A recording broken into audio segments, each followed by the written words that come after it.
50 సంవత్సరాలకే పెన్షన్ ఇచ్చే బాధ్యత మేము తీసుకుంటామని మీకు హామీ ఇస్తున్నా. సబ్ ప్లాన్ ద్వారా సంవత్సరానికి 30,000, 5 సంవత్సరాల్లో 1,50,000 ఖర్చు పెట్టి బీసీలను ఆర్థికంగా పైకి తీసుకొచ్చే బాధ్యత మాది. ఇదే కాదు, స్థానిక సంస్థల్లో మళ్ళీ 34% రిజర్వేషన్లు తీసుకొస్తాం. చట్టసభల్లో బీసీల రిజర్వేషన్ల కోసం పోరాడతాం, న్యాయం చేపిస్తాం, తీర్మానం చేస్తాం, కేంద్రంలో సాధించే వరకు పోరాడతాం. చట్టబద్ధంగా కుల గణన చేస్తాం. బీసీల రక్షణ కోసం ప్రత్యేకమైన చట్టం తీసుకొస్తాం. ఆదరణ కోసం 5,000 కోట్లు ఖర్చు పెడతాం. చంద్రన్న బీమా 10 లక్షల రూపాయలు చేసే బాధ్యత మాదని మీ అందరికీ తెలియజేస్తున్నా. ఇలాంటి బీసీలకు న్యాయం చేసే బాధ్యత తీసుకుంటూనే ఈరోజు ఇంకొక పక్క మీరు చూస్తే రాష్ట్రంలో ఏం జరిగిందో ఒక్కసారి మీరు ఆలోచించుకోండి. ఇదొక కీలక సమయం. 5 సంవత్సరాల నరకానికి, సంక్షోభానికి, సమస్యలకి, కష్టాలకి ఈరోజు చెక్ పెట్టే రోజని చెప్పి కూడా నేను మీకు తెలియజేస్తున్నా.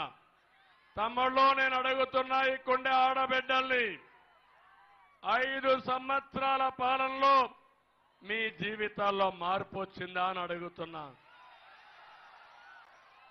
ఏ ఒక్కరికైనా న్యాయం జరిగిందా అని మిమ్మల్ని అడుగుతున్నా. ఏ వర్గానికైనా న్యాయం జరిగిందా అని మిమ్మల్ని అడుగుతున్నా. ఏ కుటుంబానికైనా న్యాయం జరిగిందా అని మిమ్మల్ని అడుగుతున్నా. 14-19లో తెలుగుదేశం పార్టీ అధికారంలో ఉన్నప్పుడు ఎంత తమ్ముళ్ళు? కరెంటు ఛార్జీ 200 రూపాయల కరెంటు ఛార్జీ ఈరోజు ఎంత అని అడుగుతున్నా. 2,000 అవునా కాదా? ఎవరి వల్ల అయింది? ఎవరి యొక్క ప్రమేయం? అంటే 200 రూపాయలు 2,000 చేసి నేను హామీలను నెరవేర్చాను, 99% హామీలు నెరవేర్చానని గొప్పలు చెప్పుకునే ప్రభుత్వం మీకు కావాలని అడుగుతున్నా. అంతేకాదు, 5 ఏళ్లలో పెట్రోల్ డీజిల్ ధరలు పెరిగాయా లేదా? ధరలు పెరిగాయా లేదా? ఏమమ్మా, నిత్యావసర వస్తువులు కొంటున్నారా మీరు? కడుపు నిండా తిండి తినే పరిస్థితిలో ఉన్నారా మీరు? అన్ని పెరిగిపోయినాయి. కడాన మీరు చూస్తే ఆర్టీసీ రేట్లు పెరిగాయా లేదా? పన్నులు పెరిగాయా లేదా? చెత్త మీద కూడా పన్నేసిన చెత్త ముఖ్యమంత్రి, దుర్మార్గుడు ఈ ముఖ్యమంత్రి.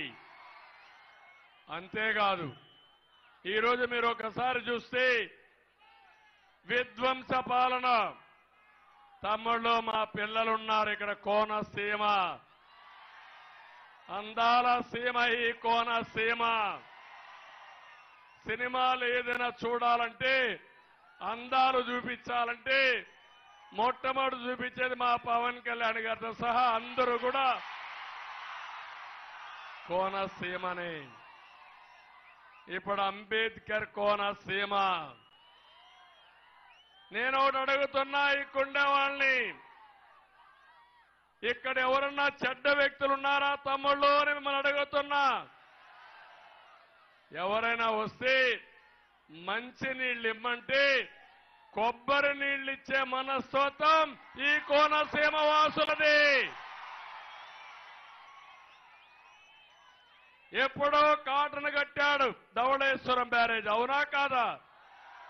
ఇప్పుడు కూడా మీరు ఆరాధిస్తారు, అవునా కాదా?